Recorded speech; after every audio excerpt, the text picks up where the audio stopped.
Hello and welcome everybody to another StarCraft 2 cast by Glitch. Today I'm going to be casting for you a best of 5 that was played in the GeForce StarCraft 2 Pro-Am Tournament. Spawning here in the bottom left corner as the red Zerg we have alternate attacks, DarkFoRcE. Spawning here in the top right corner of Xel'Naga Caverns as the blue Terran we have Incredible Miracles, Terran.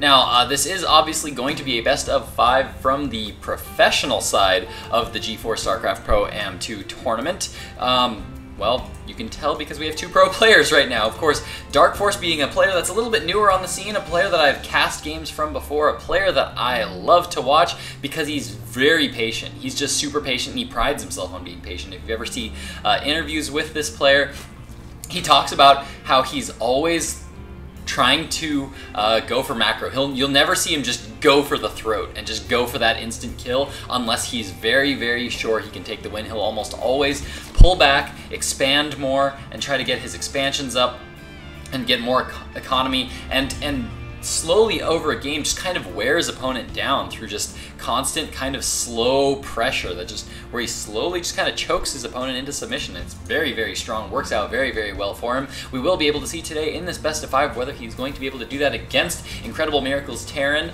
Terran is a very, very well-known player in the Korean circuit, very well known for being an excellent Terran from the Incredible Miracle team. So hoping to see some amazing play out of him today as well. I did say that this was going to be a best of 5. I am going to be casting the whole series, and this is a series that I actually casted, I think, some of the GeForce Pro-Am games a while ago, and then I kind of fell out of it, and I actually haven't gotten to see a whole lot of the matches from it ever since. When I was actually actively playing in it myself, then I actually tried to keep up with the games and what was going on and things, and now I haven't actually managed to see them in a while. All of these games are all cast already. Husky and Day9 have casted this entire series, and they are out there already, so if you'd like to go check out the games already cast by the pros, by all means go check them out at youtube.com/HuskyStarCraft and youtube.com/Day9TV. And you can find these videos all there cast by the pros, and if you prefer to see him cast by me, then hey, stick around because I will be casting the whole series. I am pretty excited for this right now. I think it is just about time to be jumping into the game right now, as we do have Incredible Miracles Terran now coming up, just now starting to throw down a bunker right as the hatchery finished there. So nice little bunker timing there by Terran. It looks like he's going to be moving this Marine around here to this position. Why this position? The reason he's moving this Marine around to this position is because, of course, if Zerglings now come around, they are not going to be able to get a good surround. As you can see, only one Zergling at a time is able to attack this Marine, so he's actually going to be able to get a couple of kills there. Just now, the bunker is going to finish, but he doesn't manage to get the Marine into the bunker, and so it looks like he is now going to be forced to pull back, and there we do see the salvage now going down on that bunker. Looks like he will be canceling that, so nice little hold off there by DarkFoRcE. In the meantime, DarkFoRcE continuing to get those drones up, only produced a few Zerglings. Excellent, excellent controlled play there by DarkFoRcE. A lot of it more inexperienced players will produce a ton of Zerglings once they see that bunker starting to go up.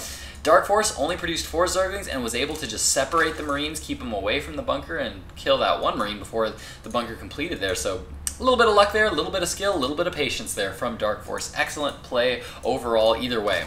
He has now pulled guys off of gas, got enough to start getting that Zergling speed up, and that is exactly what he's now got going for him. And he's continuing to mine minerals at this lower expansion.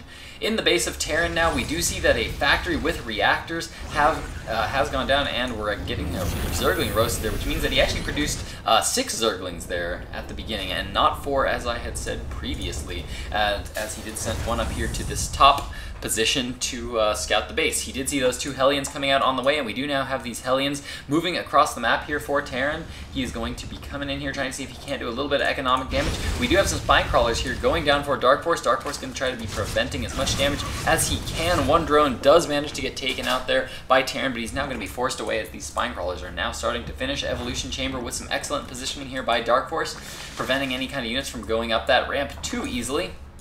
And Terran now swapping that barracks onto that reactor, so he's now going to be producing those Marines in 2s, and now he is starting that ever so famous Blue Flame Hellion upgrade. upgrade that has become very, very good in recent times and is actually getting a little nerfed in the next patch. They are reducing the damage that Blue Flame Hellion does by half, or the bonus damage rather. The main component of the damage, the 8 damage, is going to remain the same, but that what you see there that says versus light is going to change, I believe, to, was it 12? I don't know. Somebody check me on that. I'm pretty sure. I'll have to check the patch notes after this because I want to be 100% sure on that, but I think at this point in time, I think they are reducing that damage by half, the bonus damage. So I think maybe it'd be 11. Maybe it'd be 11. I'm not sure. Anyway, we will find that out once that patch drops. I'm not sure when that patch is actually due to drop. Does anyone know when that patch is due to drop? If you do, comment down below. I'd love to know because I haven't actually seen anything yet about any releases yet about when they want to release that patch.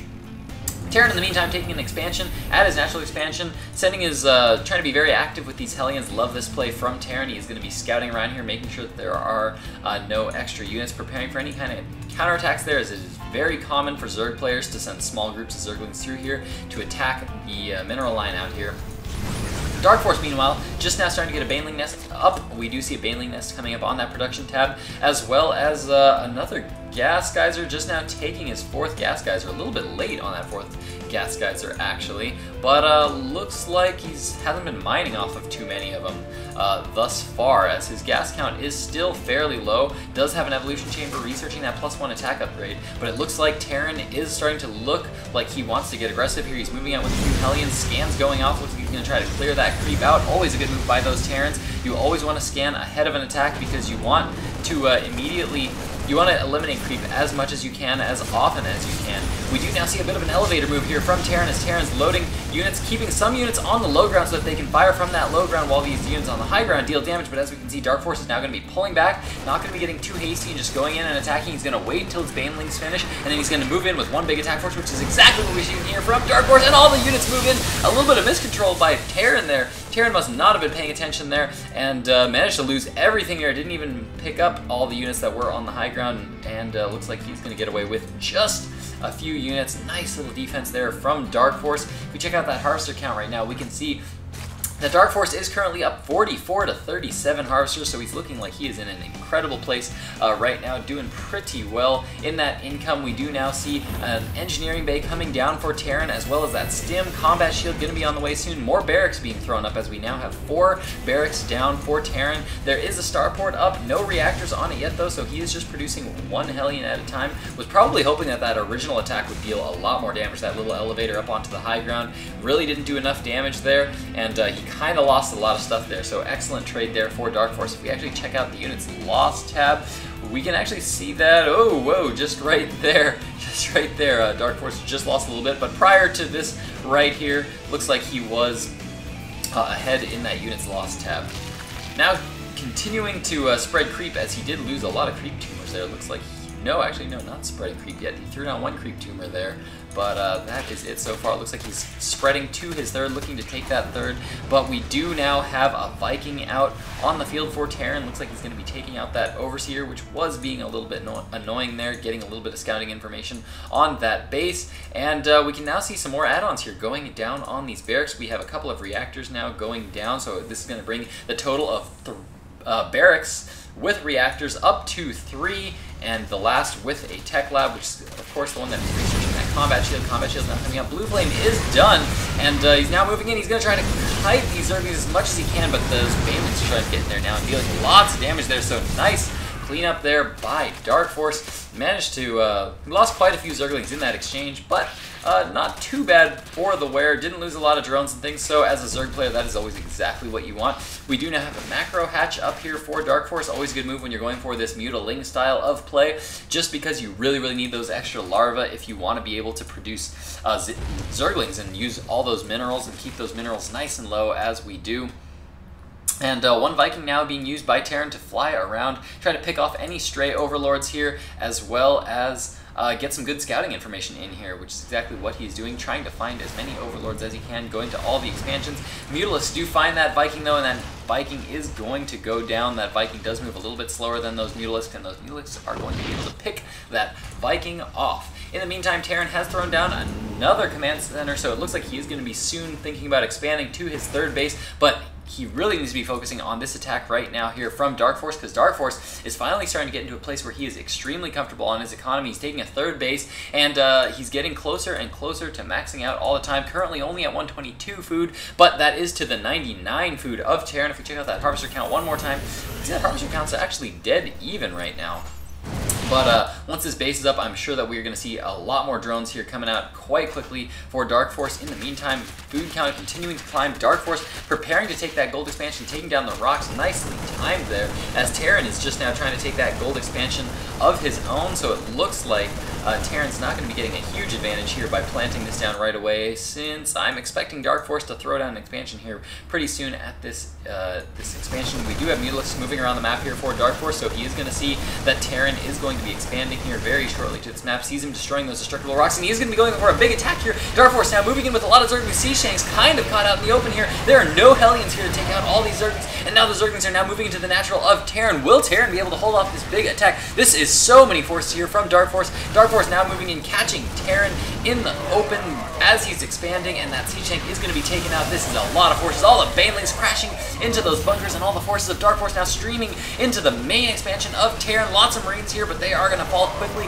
to those Zerglings. Those Zerglings are currently +1/+1 in upgrades, and now looks like DarkFoRcE is going to be in an excellent place to win this match here. All the forces of DarkFoRcE continuing to be rallied in. We see more forces continuing to be created here for DarkFoRcE. Looks like he's not going for that killing blow quite yet. Just going to be in here dealing a lot of damage. Got some Zerglings up here dealing damage to the worker line, others down here taking out those turrets. That's going to allow his Mutalisks to come in and deal as much damage as they can, as because now Terran is just not going to have the resources to be throwing up lots more bunkers. And one lonely Zergling here with 2 kills in the mineral line of Terran at that natural expansion. Mutalisks now moving in, going to be able to pick off quite a few drones there, because there were quite a few beacon drones from the Baneling hits that hit earlier, and it looks like DarkFoRcE now going to be pulling back after a ridiculously successful attack there. If we check out the units lost tab, we can see 32 workers killed there for DarkFoRcE, so he is feeling fantastic right now. On that harvester tab, we can see only 22 harvesters for Terran. I don't think any number of mules can save Terran at this point, ladies and gentlemen. That is going to be way behind in that economic count, and all the Banelings now moving in. Terran with a nice Marine split there, but he's not going to be able to quite clean up everything, and I think that is going to be a GG from Terran, as we are sitting now at 110 food to the 41 food of Terran, and there is just not a whole lot Terran can do about this. And Terran with the GG, that means DarkFoRcE has taken game 1, and we're going to be jumping into game 2 right now.